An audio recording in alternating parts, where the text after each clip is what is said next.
qaysi inson bir yomonlikni niyat qilsa deyapti. Niyat degani qasd degan, hurmatli jamoat.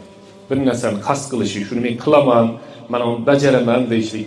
Kimki yomonlikni niyat qilsa, biroq o'g'illikni niyat qilibdi. Biroq aroq ichishni niyat qilibdi. Biroq borib urushni niyat qilibdi, fitnani niyat qilibdi, tuhmatni niyat qilibdi. Yana nimadir yomon narsalarni niyat qilibdi-yu, valam ya'malha. Amalga oshirmadi hali. Niyat qildi, amalga oshirmadi. Yomonlikni niyat qildi, amalga oshirmadi, lekin niyat qilib qo'ydi. Shunday qilaman dedi.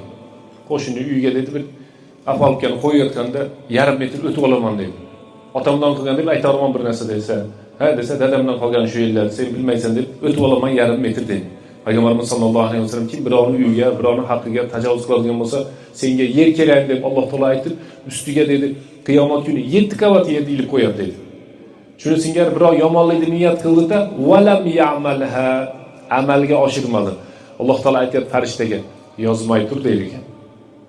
Bitta, 10 ta, 700 ta emas, umuman yozmay tur deydi ekan.